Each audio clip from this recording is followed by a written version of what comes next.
Bien, señores, bienvenidos a otra entrega de Sondeo. Hoy es jueves, todos los jueves debe venir el general Félix Paniagua. Lo estamos esperando. Lo esperamos. Yo supongo que él está en camino ya. En su acostumbrada sección Epopeyas y Próceres. Pero bien, la historia se escribe de muchas formas. Sí, sí. Realmente a veces con matices sangrientos. Y lo que está, en lo que llega a general, lo que está sobre el tapete, como es natural, desde hace un tiempo, pero sobre todo de ayer para acá, que debía de dictarse esta sentencia sobre el famoso y sangriento caso de la muerte de la niña Emily Peguero y las sanciones aplicadas a Marlon Martínez y Marlene Martínez. Realmente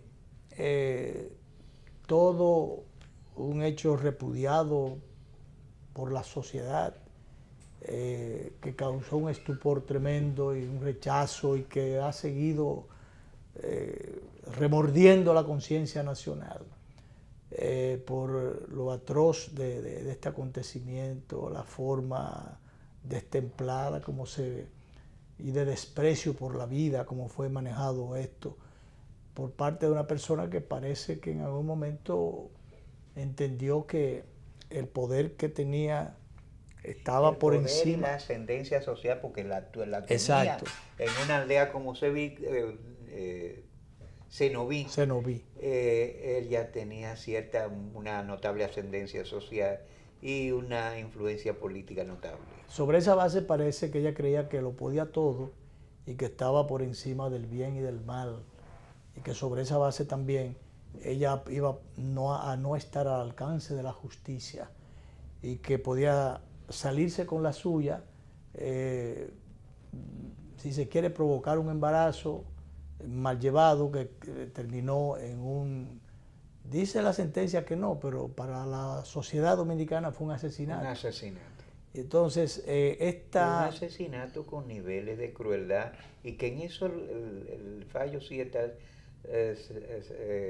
lo consagra con salvajismo, con agresividad.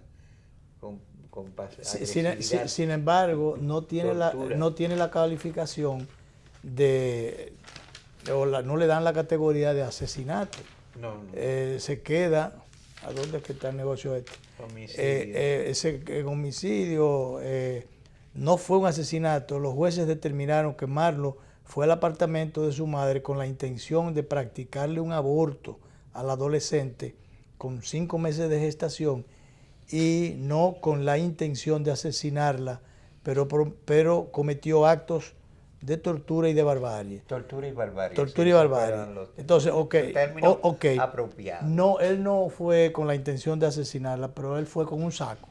Sí, entonces, para meter el cadáver. Ahí había premeditación, alevosía. Se suponía que si él llevaba ese saco, algo iba a meter en ese saco. Sí.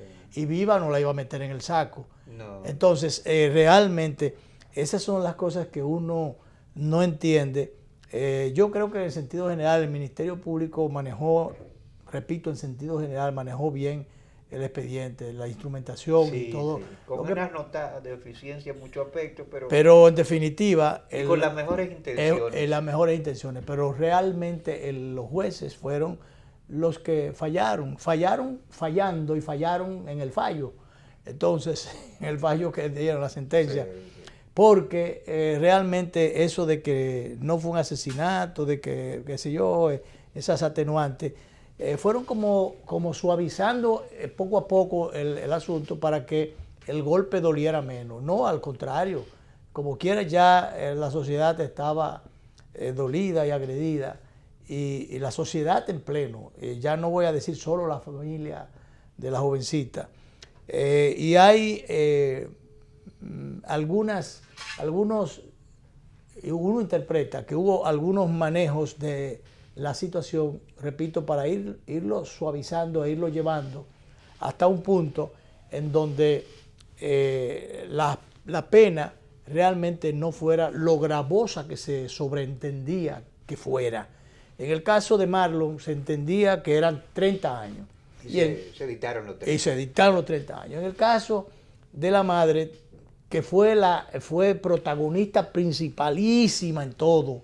Y que de verdad fue instigadora. Instigadora de para que... Que ahí yo creo, Luis, que una deficiencia del Ministerio Público el no llevar especialistas de la conducta que mostraran la dependencia que él era un dependiente psicológico de ella. Y sin material. O que ella era una manipuladora de él. Claro que sí. Entonces, claro. Todas esas cosas aparentemente no fueron consideradas, no fueron vistas, no fueron advertidas. Y los resultados demuestran esas cosas.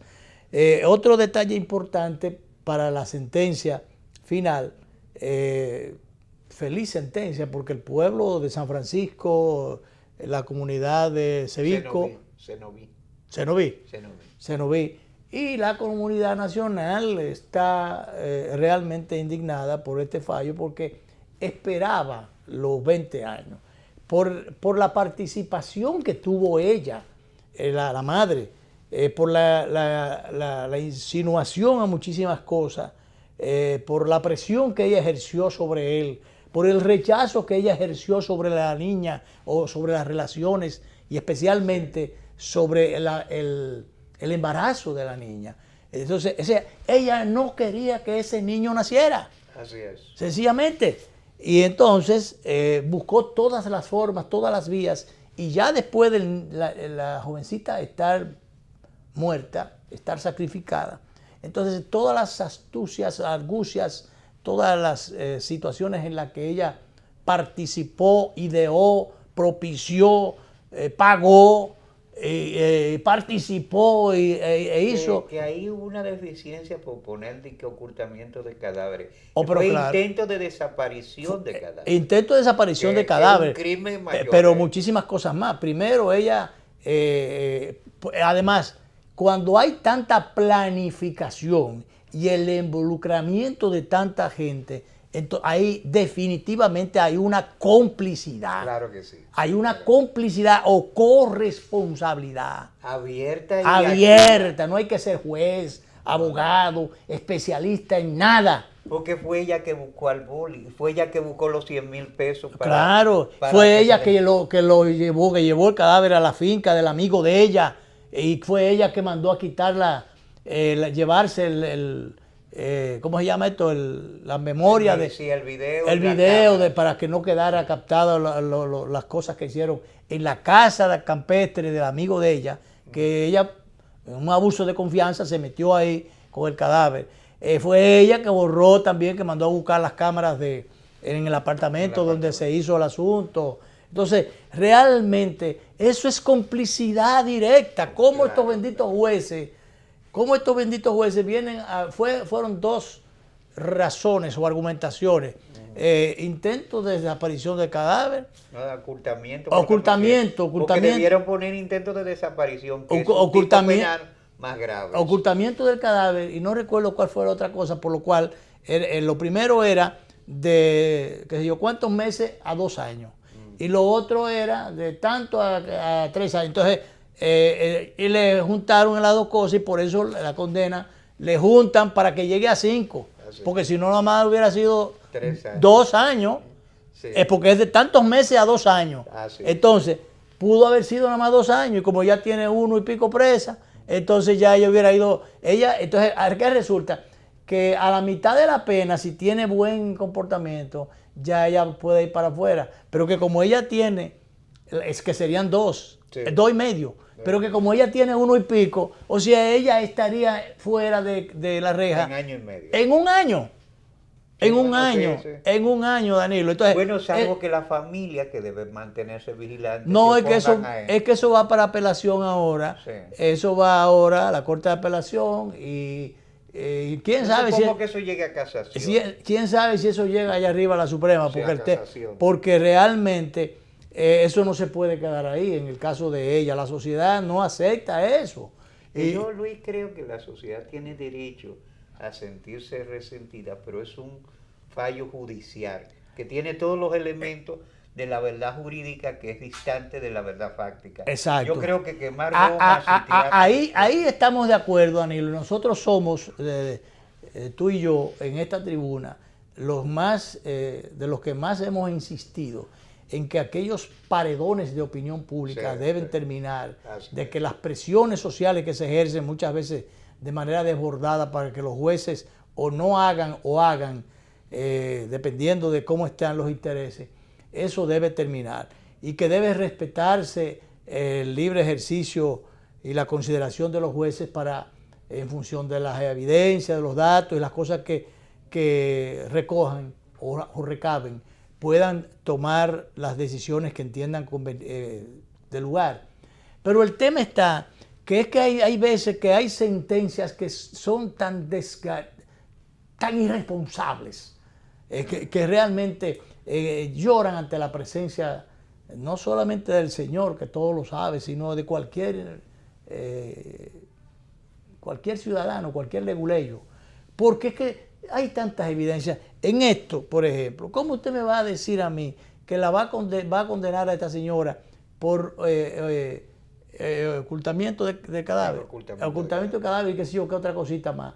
Y descarta lo de asesinato y descarta lo de la complicidad. Ahí hubo complicidad. Claro. Inclusive hay gente ahí que entiende que hay más gente, que falta gente. Sí. El hecho de que ellos no dijeran, que la mamá de Emily en una de sus intervenciones dijo, y yo creo que han sido irresponsables al no decir quiénes o otras personas intervinieron en este proceso. Al no decir eso, ellos incluso han ocultado ante el sistema legal verdades que son fundamentales para el proceso. Claro. Y eso debe ser penalizado. Claro, porque entonces si otra gente participaron ¿cómo diría yo? Por muy buena fe, por colaboración sin saber en lo que estaban metiéndose, qué sé yo, por lo que fuera. Pero realmente si alguien más participó y las circunstancias le hicieron caer en un error, entonces deben pagar por eso y debieron estar metidas en el expediente. Así y no aparecen ahí. La madre de la jovencita decía que ella sabe que no eran esos solo los que participaron y que bueno, que el tiempo se encargará de determinar los demás culpables. Y decía que a partir del día de ayer ella se iba a quitar el luto. Ella por lo menos, porque ver la condena, aunque por supuesto no está conforme, como no está conforme la mayoría de la sociedad y el padre, que ha estado, quizás por su falta de preparación, ha estado, claro, se le puede entender el dolor, el nivel de daños que él recibió, pero que ha reaccionado realmente de una manera muy torpe. Y a veces muy agresivo. Y muy agresivo. Ayer le cayó encima, hubo que quitarle el abogado de la parte contraria, a quien, bueno, la verdad es que lo agredió. Y no, las cosas no fueron peores porque realmente se metió mucha gente. Pero lo cierto es que realmente son reacciones de gente dolida y de humanos al fin, pero que los humanos, si tienen determinado grado de preparación, tienen a morigerar sus conductas. Uno tiende a calmarse y debe hacerlo. Se puede educar un poco la conducta y que no me digan que no es así, porque tú te pones a ver los velorios. Sí. En los velorios no es lo mismo un velorio en la ciudad capital, en la parte urbana, que en los campos. No. En el campo se grita más. Sí, y la gente se tira en el piso. Y hace 50.000 cosas. Entonces, porque eso va, en definitiva, no solamente a nivel de los sentimientos, no necesariamente, y de las emociones, sino en función del grado educacional. Sí, la educación y que no me vengan a decir que los educados lloran menos o les duele menos. No. Es que se puede, la conducta. No, es que y el doctor, que muy probablemente nos esté viendo, Pérez Hernández, sabe de lo que estamos hablando perfectamente. Por eso se insiste tanto en la educación que hay que proporcionarle al ser humano desde muy pequeñito, porque después, cuando esas cosas pasan a veces unos millajes allí sin educación, realmente eso va moldeando, pero al revés, o no para bien al ser humano. Los comportamientos, las emociones, las acciones del ser humano, esas cosas se pueden morigerar, se pueden ir puliendo un poco. Y bueno, por algo usted va a los especialistas de la conducta. Ajá. Entonces, es por algo. Seña de que eso se puede modificar un poco o frenar o manejar. Y entonces este señor ha respondido, bueno, de manera muy brusca, que no es el caso de su madre, la madre de la jovencita, que se ha notado en ella una capacidad extraordinaria. Esa señora hizo una exposición, sí, que eso era para, decía un amigo que es abogado, dice, mira, eso es más convincente que cualquier exposición de un especialista en derecho, en la especialidad que sea. Eso es más demoledor que cualquier cosa. Oye, una cosa, cuando ella le decía que si hubiese sido a la inversa, que si a ella a la que le dice, mire, yo tengo, mi novia está embarazada y es su hija, que ella hubiera, dice, si ellos no hubieran querido o podido, entonces yo me hubiera encargado de mi nieto. Sí. Entonces, o sea, que realmente... Una posición cargada de sentimientos. Sí, pero bien dicha. Claro. Con una carga de sentimientos y de buen decir. Y buen decir. Con la naturalidad y la espontaneidad de y la profundidad. Sí. Oye, eso era demoledor. Eso era demoledor. Y bueno, este caso definitivamente no ha de quedar ahí, pero ojalá que sea lo aleccionador, que por eso es que la justicia tiene que realmente aplicarse en la medida que corresponde, no a medias, no por complacencia o por conveniencia, porque realmente estas son las cosas que como precedentes sirven para evitar otras de elección. Sí. Para evitar...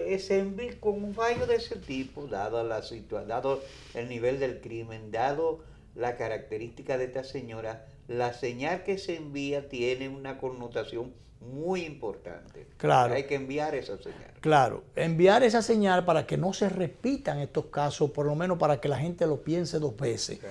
Y cuando digo la gente, no solamente el ciudadano común, corriente, que o porque se toma 2 tragos, o porque actúa a la ligera, comete cualquier tropelía, sino para aquel ciudadano que se sienta imbuido de poder, de una posición social importante o posición política importante, se sienta por encima del bien y del mal y crea que todo lo puede hacer y que nada le va a pasar. Sí. Porque, bueno, fíjate, esta misma semana pasó un acontecimiento que todavía la policía está investigando y que yo creo que necesita ser expuesto en su crudeza, que fueron las personas que en un negocio de comida rápida de aquí del Polígono Central en hora de la madrugada, por una sencilla discusión, fueron a sus respectivos vehículos, sacaron pistolas y como en el viejo oeste, se entraron a tiro, muriendo 2 personas, hay un par como 3 o 4 personas heridas y produciendo la desgracia para familias diversas. O sea, ese tipo de cosas no puede ser permitida ni tolerada porque una exhibición de violencia desmesurada. Pero que además, sé que te refieres al caso que ocurrió en McDonald's, en uno de los McDonald's. Realmente yo no tengo todos los detalles, sino lo que leí sobre lo que ocasionó, cuál fue el origen de... una de las versiones es que se estaba hablando mal porque murió un venezolano. Que se estaba hablando mal... Y era un grupo de venezolanos que había entrado. Ajá, y que que estaban hablando mal de los venezolanos. Señores, ¿por qué tener a alguien que comenzara a hablar de otro, incluso sí, que muy probablemente ni conoce? Y sobre todo cuando ya tocan las fibras las fibras de o los sentimientos patrios, ese tipo de cosas. Los venezolanos están pasando ahora mismo por una situación bastante difícil y lamentable. Penosa. Penosa, pero justamente por eso es que hay que revestirse de una coraza importante para no solamente saber que en un momento determinado Venezuela y República Dominicana fueron dos pueblos que compartieron muchísimas cosas. Y dicho sea de paso, muchísimos dominicanos en era de Trujillo se refugiaron en Venezuela. Bueno, pero comenzando desde antes de Trujillo, comenzando porque Duarte también, comenzando por el padre de la patria que se refugió y murió allí. Sí. Realmente. Bueno, todavía los restos de su hermana están en Venezuela y ahora que se está hablando de repatriarlos. Exacto. Comenzando por ahí. Siguiendo por entonces los que se refugiaron después en la dictadura trujillista. Y después, desaparecido el trujillismo, cuando viene en los 12 años del doctor Balaguer, recordemos que en un momento determinado, cuando a don Antonio Guzmán, al PRD, le querían robar las elecciones de manera alegre, de manera abierta, realmente Carlos Andrés Pérez, entonces presidente de Venezuela y miembro de la Internacional Socialista, hace una llamada a distintos países de la región, al mundo, se pone en contacto con el presidente Jimmy Carter de Estados Unidos y moviliza a la comunidad internacional. Y eso dio lugar que aun cuando se cogieran algunos senadores y siguiera el Partido Reformista con el control del Congreso y de la justicia, sin embargo, poco a poco el Poder Ejecutivo pudo ir desmontando, con don Antonio en la cabeza, ir desmontando esa maquinaria de terror y de horror muchas veces que había instalada. Y entonces, por lo menos, no se salieron con la suya o no se salieron con todas. Acuérdate que en ese momento había una cantidad inmensa, miles de dominicanos que no podían entrar a su país. Bueno, entonces viene don Antonio con una política de apertura, la democracia puede irse restableciendo yo no diría ni siquiera poco a poco, sino mucho a mucho. Y hay que agradecer esa llamada y esa intervención que tuvo Carlos Andrés Pérez con los defectos que él pudo haber tenido o los errores que pudo haber cometido, pero sin embargo para el pueblo dominicano, para la democracia dominicana, fueron servicios extraordinarios, oportunos, muy extraordinarios, valiosos que se le ofrecieron al pueblo dominicano y a la democracia del país y que tenemos que agradecer. Después viene el tema de Petrocaribe y el tratamiento muy especial que el finado presidente Chávez le ofreció a República Dominicana a través de más de un gobierno, el gobierno de Hipólito, el gobierno de Leonel Fernández y así por el estilo. Lamentablemente ese país ha caído un descalabro en muchísimas direcciones, político, económico, en todas las dimensiones y muchos venezolanos han tenido que buscar refugio en muchas partes. Entre ellos, hay venezolanos por todas partes del mundo. Entre ellos República Dominicana, donde se han podido, felizmente muchos se han ido colocando y reinsertando. Y bueno, de aquí pueden mandar alguna ayudita a los que quedan allá. Y bueno, eso no es motivo para que nosotros, o algunos de nosotros, tengamos que estar mofando a los venezolanos o cerrándole puertas a los venezolanos. Porque en definitiva ya en su momento ellos nos abrieron las puertas en más de una oportunidad y tuvimos que entrar por ellas. Entonces es un asunto de doble vía, porque yo insisto en esto porque, o lo traigo a colación, porque decía la reseña de ese incidente que las cosas comenzaron por ahí. Sí. No sé por qué, mofando a los venezolanos, y se sintieron mal, hubo una reacción, y vino, o una provocación, vino una reacción, y ahí vino el desenlace.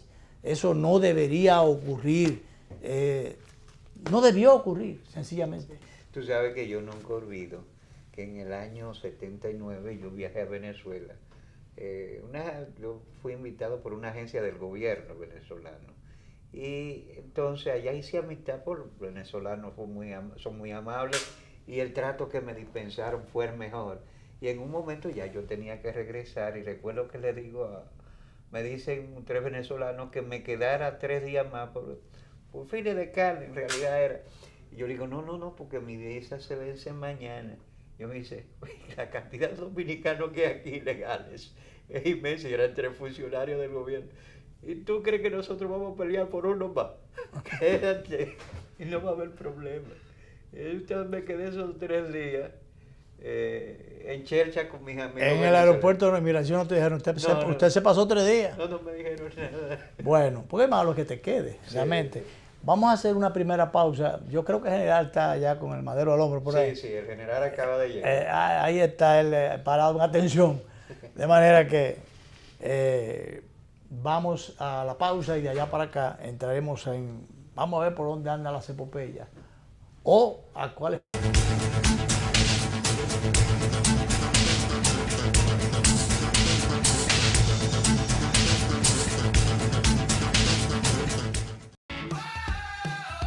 Gánate 77,000 pesos esta semana, además de un premio final de 1 millón. Participas por cada 2,000 pesos de consumo semanal acumulado con tus tarjetas Banreservas o Credimas. Banreservas, el banco de los dominicanos. ¿En qué gastamos los dominicanos? La quinta encuesta nacional de gastos e ingresos de los hogares que elabora el Banco Central de la República Dominicana nos revela qué productos compramos, dónde y cuánto gastamos dependiendo del lugar en que vivimos, de los ingresos y nuestra edad. Esta encuesta es muy importante, ya que con esta información podemos actualizar el costo de la canasta familiar dominicana, que permite establecer nuestras condiciones reales de vida. Durante el 2018, los encuestadores del Banco Central, debidamente identificados y cuya identidad podrás verificar entrando en la página web del Banco Central, estarán visitando distintos hogares a lo largo de todo el país. Si tu casa resulta seleccionada para esta encuesta, nuestro personal estará recolectando la información necesaria. Es fundamental que participes respondiendo de la forma más completa y honesta posible, para mejorar tu calidad de vida y alcanzar un mejor futuro. Contamos con tu apoyo. Banco Central de la República Dominicana, por la estabilidad y el crecimiento. Con la participación de la Oficina Nacional de Estadística, ONE. ¿Qué harías si te ganas 1 millón de pesos? ¡1 millón de pesos! Banreservas premia tus ahorros todas las semanas y te hace millonario. Por cada 500 pesos o su equivalente en dólares que incrementes en el balance promedio de tu cuenta de ahorros Banreservas, generas un boleto electrónico para ganar premios de 100,000 pesos semanales y un premio final de 1 millón de pesos. Banreservas, el banco de los dominicanos. El Banco Agrícola respalda a los productores con créditos suficientes y oportunos a bajas tasas y cómodos plazos para mejorar su rentabilidad y elevar la productividad, asegurar el abasto de alimentos e impulsar las agroexportaciones. Orientados por el presidente Danilo Medina, apoyamos la tecnificación, comercialización, la pequeña y mediana empresa campesina en todo lo que agregue valor a la agropecuaria. Ahorros, certificados financieros, registros de alquileres son parte de los servicios que ofrecemos para garantizar al país la seguridad alimentaria. Bagrícola, más que un banco, un aliado. Desde hoy inicio un recorrido por los 158 municipios del país. Visitaremos las ciudades y los campos. Visitaremos las lomas y los valles. Visitaremos los hogares humildes de la República Dominicana. Y lo haremos para escuchar al pueblo, lo haremos para aprender del pueblo y a partir de ahí iniciar una jornada indetenible con los más de 2 millones de ciudadanos que nos acompañarán para entonces volver a subir las escalinatas del Palacio Nacional. No hay marcha atrás, bajo cualquier circunstancia, es para adelante que vamos. ¡Viva la República Dominicana! Leonel 2020, 1 millón y contando. Gánate 77,000 pesos esta semana, además de un premio final de 1 millón. Participas por cada 2,000 pesos de consumo semanal acumulado con tus tarjetas Banreservas o Credimas. Banreservas, el banco de los dominicanos. ¿En qué gastamos los dominicanos? La quinta encuesta nacional de gastos e ingresos de los hogares que elabora el Banco Central de la República Dominicana nos revela qué productos compramos, dónde y cuánto gastamos dependiendo del lugar en que vivimos, de los ingresos y nuestra edad. Esta encuesta es muy importante, ya que con esta información podemos actualizar el costo de la canasta familiar dominicana, que permite establecer nuestras condiciones reales de vida. Durante el 2018, los encuestadores del Banco Central, debidamente identificados y cuya identidad podrás verificar entrando en la página web del Banco Central, estarán visitando distintos hogares a lo largo de todo el país. Si tu casa resulta seleccionada para esta encuesta, nuestro personal estará recolectando la información necesaria. Es fundamental que participes respondiendo de la forma más completa y honesta posible, para mejorar tu calidad de vida y alcanzar un mejor futuro. Contamos con tu apoyo. Banco Central de la República Dominicana, por la estabilidad y el crecimiento. Con la participación de la Oficina Nacional de Estadística, ONE. ¿Qué harías si te ganas $1.000.000 de pesos? Banreservas premia tus ahorros todas las semanas y te hace millonario. Por cada 500 pesos o su equivalente en dólares que incrementes en el balance promedio de tu cuenta de ahorros Banreservas, generas un boleto electrónico para ganar premios de 100,000 pesos semanales y un premio final de $1.000.000 de pesos. Banreservas, el banco de los dominicanos.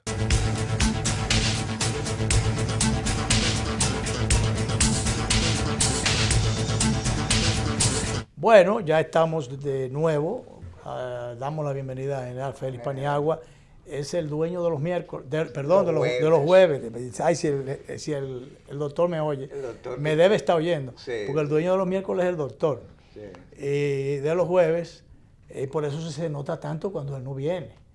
Porque es que él es dueño de los jueves. Claro. Bueno, que el asunto también, yo quiero anunciarle al pueblo, con el permiso de ustedes, de que el programa Sondeo no solamente es un programa de peso para el público que piensa que es nuestro logotipo, sino que es una escuela de formadores, pero formador de formadores, es una escuela de lo que se llama las comunicaciones sociales modernas, porque el doctor vino hablando de medicina y de psiquiatría y psicología, y ha terminado un comentarista de asuntos políticos hasta futuristas. Sí, claro. Sí. Y usted vino hablando de historia. Yo vine hablando de historia. Pensando en las epopeyas y acordándose de los próceres. Y ahora me han metido también a comentarista, incluso hasta de asuntos de geopolítica. Entonces yo le digo, y lo bien que lo hace. No, el general hizo un análisis geopolítico de primer nivel de la política internacional. En mi ausencia, por eso yo me voy tan tranquilo.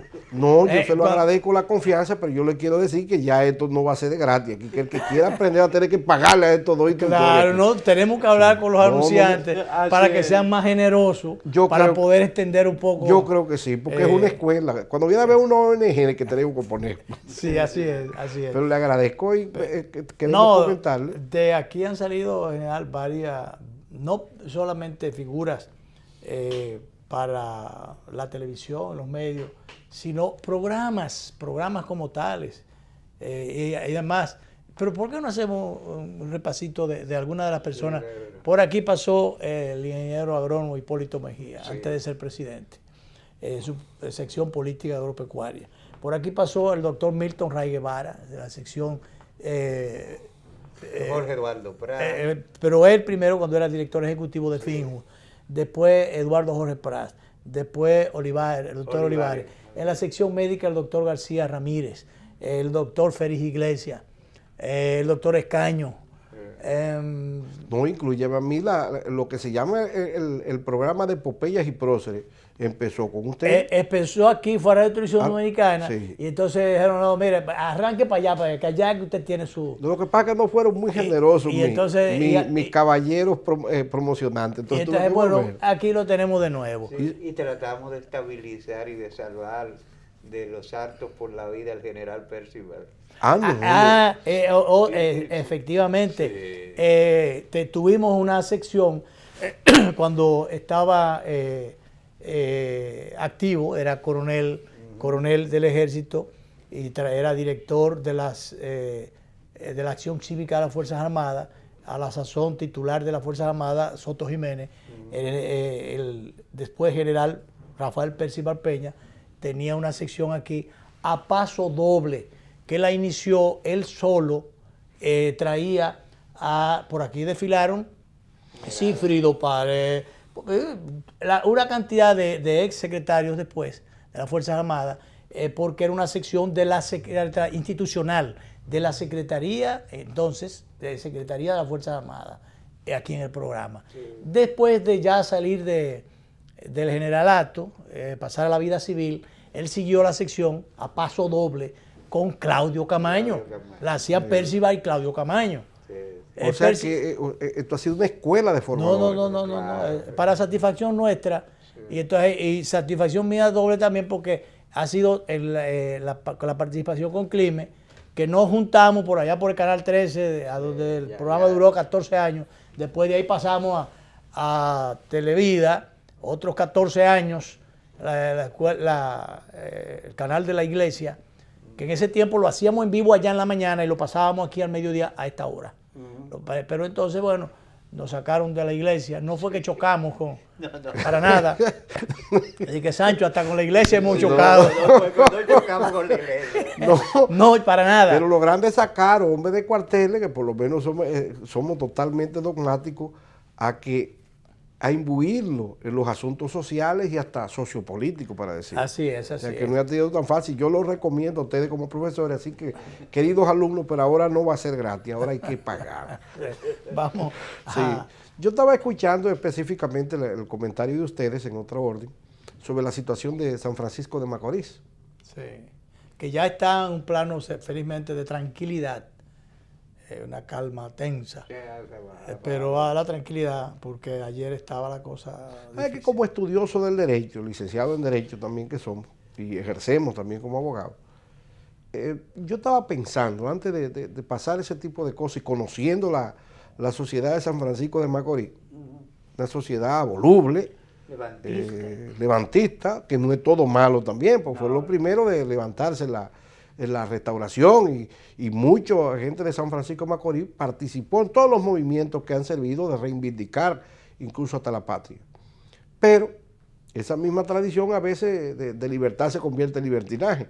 Sí. Y me llegó un pensamiento jurídico, antes de pasar el juicio, qué raro que la Suprema Corte de Justicia no ha determinado como órgano rector de la justicia dominicana,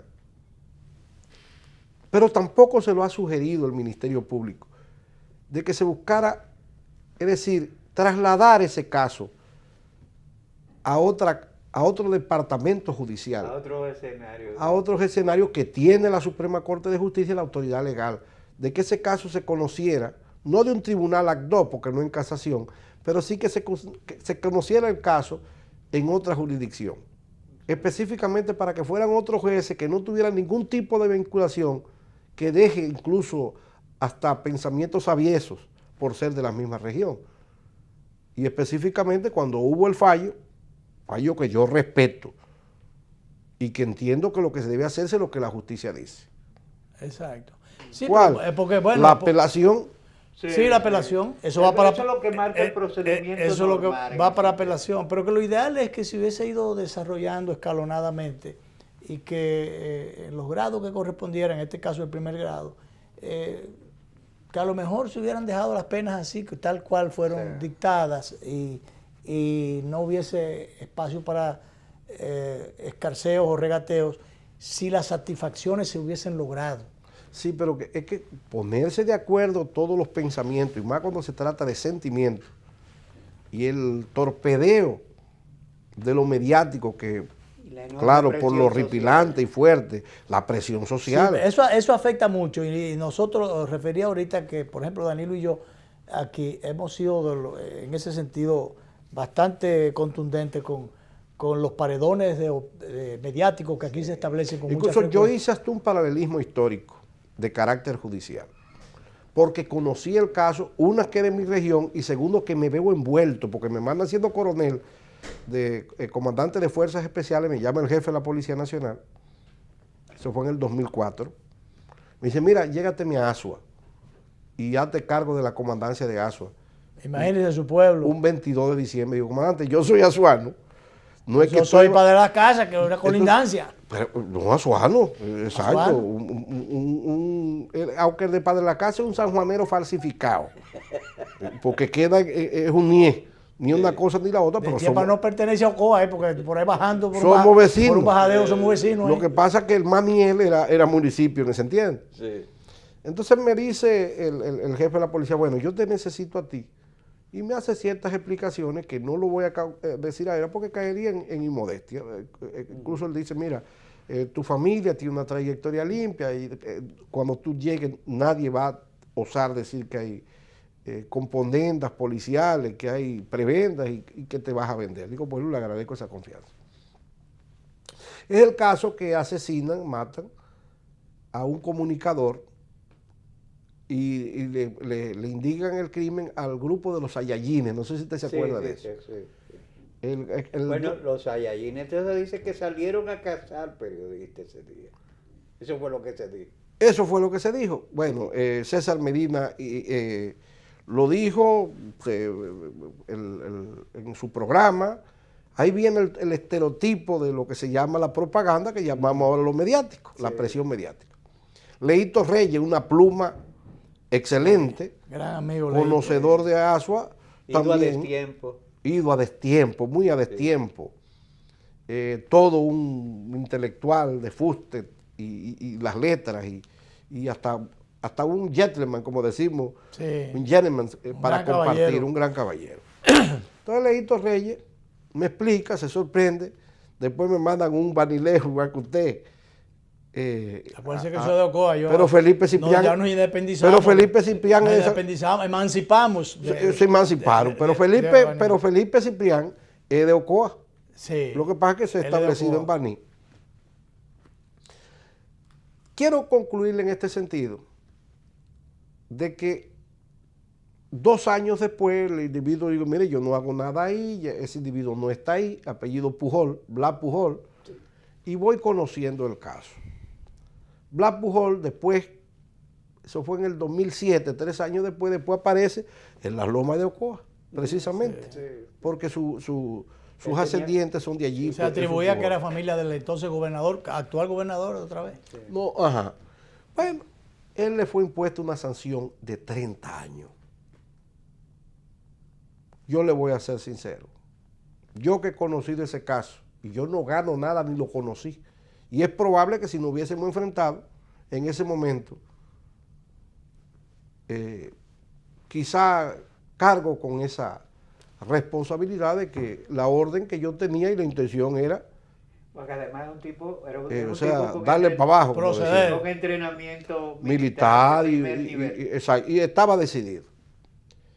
Y yo entiendo hoy, y mire que no debo opinar ese tipo de cosas, de que se festinó, de que no se analizó, social. Incluso la presión social hizo que a él se condenara con el código viejo, como decíamos, porque ya en el 2004, cuando él lo agarran, todavía en diciembre lo que existía, todavía no se había puesto el Código Procesal Penal. Y cuando él lo agarran, ya sí estaba puesto y le prefirieron el Código de Procedimiento Criminal, donde el individuo era culpable hasta que demuestre ser inocente. O sea, se violaron un grupo de procedimientos y le pusieron 30 años. Y yo, de acuerdo a las informaciones que tuve, porque tuve el caso era el jefe de las investigaciones, más las ejecuciones, le puedo decir que ahí se violaron muchos procedimientos y que pudo más lo mediático. Y lo condenaron a 30 años, que ese hombre está pagando y está condenado ya.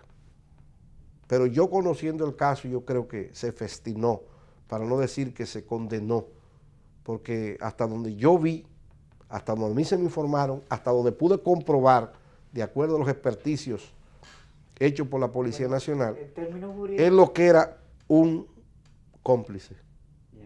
Porque el que me afirmaron, confirmaron, prueba de todo tipo. Fue cómplice, no actor. No. El hermano del Jairo, que estaba muerto, que por cierto, tropas bajo su mando, son los que le quitan la vida, antes de yo estar allá, pero eran de fuerzas especiales, que fueron allá, incluso en un helicóptero. Y aunque yo no era el comandante de Asua, pero me daban los informes porque era una tropa que estaba orgánicamente bajo mi mando. O sea, no quiero adornarlo, pero tampoco quiero establecer. pero tiene 30 años cumpliendo. Pero eso es para analizarlo, porque cuando la presión social se transforma en espíritu de linchamiento, se intoxica entonces las redes de posibilidades de decisión. Incluso podría hacer un análisis también en su momento Sí. oportuno judicial de lo del caso de Orlando Martínez Jaula, Sí. respecto al general Pau Castro, que en una noche cualquiera, una noche estrellada, me tocó hacer lo que se llama supervisor general, y tenía un amigo allí en Najayo, y digo, coño, pero tengo que esperar porque desde las 10 de la noche a 5 de la mañana y cogí para Najayo, que es parte del área de influencia que le toca al supervisor general, al coronel que se queda, que decía en ese entonces de Gavilán. El general Pau, y mira cómo se relaciona una cosa con otra, yo vine a hablar fuera de la Constitución.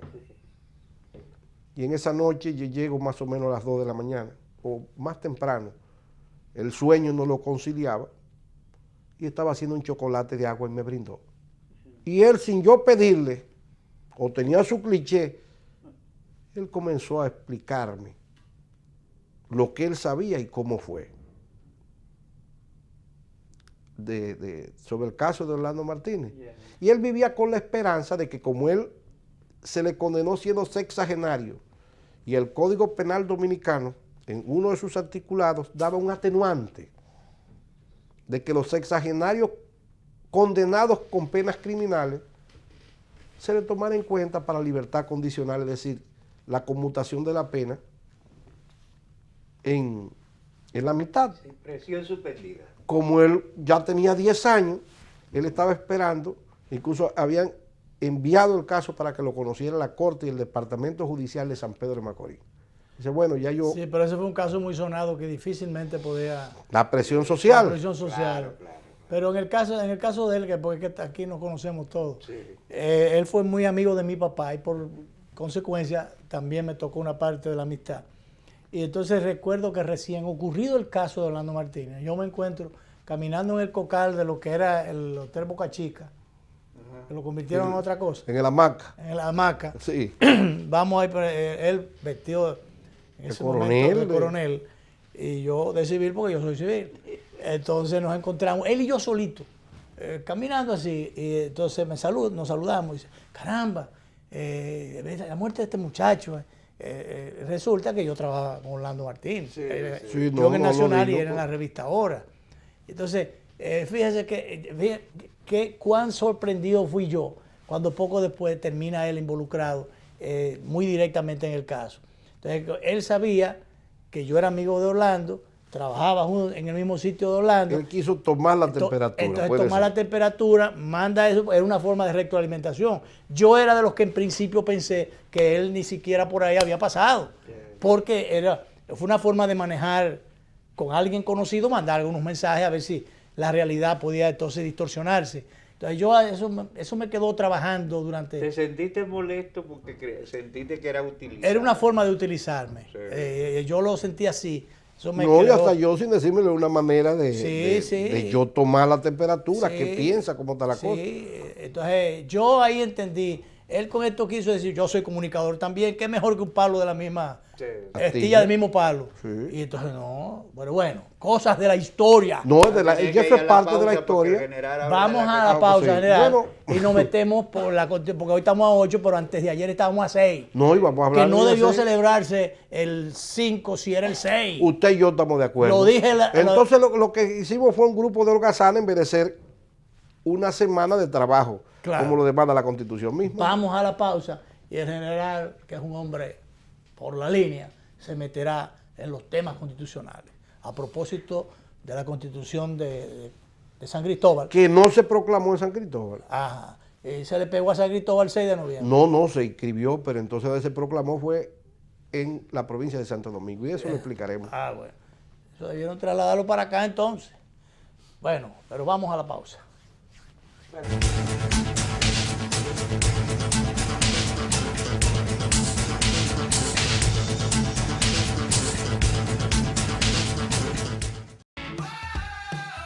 Gánate 77,000 pesos esta semana, además de un premio final de 1 millón. Participas por cada 2,000 pesos de consumo semanal acumulado con tus tarjetas Banreservas o Credimás. Banreservas, el banco de los dominicanos. Sabor a casa y a mis recuerdos, a tradiciones y colores de mi pueblo, el mismo aroma de todo el tiempo, el sabor que inspira y a mí me enamora. El sabor de mi pueblo ese que siempre llevo dentro junto a todos mis recuerdos, porque la buena amistad sabe a café. El aroma que inspira, el sabor de todo un pueblo que despierta con aroma, que inspira y enamora. El sabor de todo un pueblo que despierta con aroma, que inspira y enamora como el mejor café. Café Santo Domingo, sabor que empieza en el aroma. Tu café de siempre. ¿Cuál es tu historia? Yo soy hijo de la agricultura y siento amor por sembrar una mata. Me han pasado la vida sembrando habichuelas. Y para sembrar habichuelas hay que pelar las lomas. Todas esas montañas, toda esa loma por ahí, la gente la chapeaba. Pero ahora están motivados a que si se le apoya, en vez de sembrar habichuelas, van a sembrar aguacate y van a sembrar café. Se ha comenzado con un plan piloto, un proyecto de reforestación que llegue a todos. Va a ser el cambio, va a ser la transformación, va a ser la esperanza y la vida de nosotros. En Elías Piña, San Juan y Asua ya están en marcha los proyectos de reforestación del gobierno. En esas provincias se destinarán cerca de 2.500 millones de pesos para recuperar más de 200.000 tareas con árboles frutales y café. Juntos hacemos historia. Gobierno de la República Dominicana, con la gente y para la gente.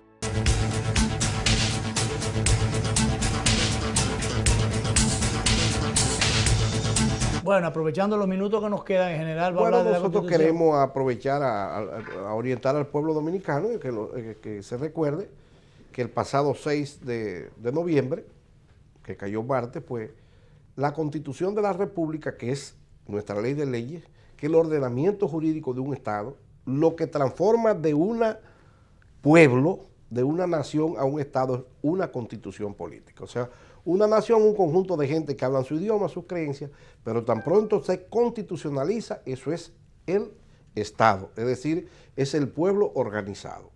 Nuestra constitución política, antes de firmarla en San Cristóbal, hubo un documento que sirvió como acta institucional hasta que se proclamara una constitución, hasta que se hiciera una constitución, y eso fue de fecha el 16 de enero de 1844, que nosotros los pasamos y los saltamos, incluyendo los estudiosos aficionados a la historia, que se llama el acto de proclamación, fue ese manifiesto el 16 de enero. Sí, ahí es que se convoca, y es un acto constitucional, o sea, eso se hizo aquí. Sí, y lo hizo una figura que es el armador del Estado Dominicano en sí, que se llama Tomás Bobadilla Briones, que me gustaría que salieran en cosas, que es el armador, y lo firman los representantes del Partido Trinitario, que estaba descabezado porque su líder no estaba aquí por el exilio, por su autoexilio, y Tomás Bobadilla... Su líder, Juan Pablo Duarte. Sí, pero él se había autoexiliado en el mes de septiembre de 1843, o sea que no estaba aquí, y de ahí es que se convocan esas personas para que vayan ese martes glorioso. Y Tomás Bobadilla, que era licenciado en Derecho, era un hombre de 62 años, se junta con Mella, se junta con Sánchez, y por eso está esa firma tripartita, y después refrendado por 174 personas que mediante ese acto de manifiesto se juntaron esa noche gloriosa, martes 27 de febrero. Tomás Bobadilla después tiene que morir autoexiliado, porque entonces ni era baecista, ni era santanista, y esos 17 años que transcurren después de proclamado el Estado Dominicano, bueno, pues cayó en mala con los dos jefes y tuvo que morir en Haití. Y eso lo traigo. El acto tuvo, Tomás Bobadilla es piedra fundamental en esa constitución, en esos 210 artículos, que fue la primera constitución política y que establece las 6 provincias, incluyendo la provincia de Santo Domingo como capital de la República. Acláreme el dato histórico de que no, se habla que fue programado en San Cristóbal, pero ¿Cuál? No, la Constitución seccionó, se hizo todo en San Cristóbal, se inscribió y los diputados, los 34 diputados, porque aquí el general Pedro Santana, que me gustaría que salga, era el presidente de la Junta Central Gubernativa a partir del 16 de julio, cuando ya los trinitarios, encabezados por Duarte, dan un golpe de Estado a Caminero, que por cierto era de Yader Maniel, y a Bobadilla, que ya Bobadilla no, tenía una semana que había dejado. O sea que el golpe de Estado no fue a Bobadilla, el del 9 de junio, que hacen los trinitarios, con su fuerza militar, y Duarte comandante. Entonces el general Pedro Santana, mientras se está bregando con asuntos políticos, él es el comandante del Ejército de Expedición Sur. O sea que el general Santana viene aquí. Ahora, ya Duarte está preso, Sánchez está preso, Mella está preso por las diatribas políticas, y el general Santana, el día 24 de julio de 1844, Duarte está preso el día 1 de julio, dicta un decreto de la Junta Central Gubernativa. ¿Por qué ese decreto? ¿Qué autoridad legal tenía? El manifiesto del 16 de enero que servía como constitución y que lo invistió a él como general de brigada. ¿Me explico? O sea que todos los decretos que se dieron antes de esa constitución eran fundamentados jurídicamente en el manifiesto del 16 de enero. No en la constitución del 6 de noviembre. No, porque todavía no existía. Pero el 16 de enero se había hecho un manifiesto. Pero ¿cómo no existía el 6 de noviembre? Ejemplo, Joaquín Balaguer no se juramenta con una constitución. No. ¿Con qué se juramenta? Con un acto institucional que fue el Acta de Reconciliación Nacional, donde le daba poderes a él. Perfecto. Y unas elecciones. Balaguer entonces tiene que hacer otra constituyente. En el 66. En el 66, en el mes de octubre, se junta la constituyente y por eso se le decía la de Polibio. Quiero, por favor, las tres figuras principales, Buenaventura Báez, que fue el diputado de Asua. Pasarle en orden sucesoral porque ya estamos en tiempo. Que me gustaría verlo, por favor. Y tenemos a Báez, que fue piedra fundamental de los pocos bachilleres que había aquí, el de Asua. Báez. ¿Qué más? Báez, hay otras imágenes, por favor. Báez fue fundamental, incluso se le opuso al gobierno central a ciertas cosas. No está porque la Constitución, la otra personalidad, Santana, Báez y Tomás. Lo que se hizo en San Cristóbal se proclamó aquí. ¿Dónde se proclamó? Donde está hoy el Palacio Consistorial al frente. Ese fue el primer congreso de nosotros. Asiento del ayuntamiento de la Correcto, capital. mírelo ahí. Y entonces la sede del gobierno se estableció en la capital de Santo Domingo, en el Palacio de Bordigar. Y entonces se puso el poder ejecutivo ahí. Ahí era que Santana gobernaba. Conde con Católica. Correcto. Quedaban al frente. Entonces, Católica. Entonces los tres poderes del Estado quedaron repartidos. Presidente, Pedro Santana, que se juramenta el 13. Presidente de la Corte Suprema de Justicia, Tomás Bobadilla. Y entonces el diputado por la capital, Manuel María Valencia, pasó a dirigir la Cámara de Diputados. Diría Jimmy Sierra, la historia se escribió así. Así mismo, sí, como no. Gracias, general, por acompañarnos este día. No, y queremos invitar a nuestros amigos televidentes a vernos hoy a las 11:30 de la noche. Así mismo, ya usted lo dijo, así es que nos vamos. Vamos. Ay.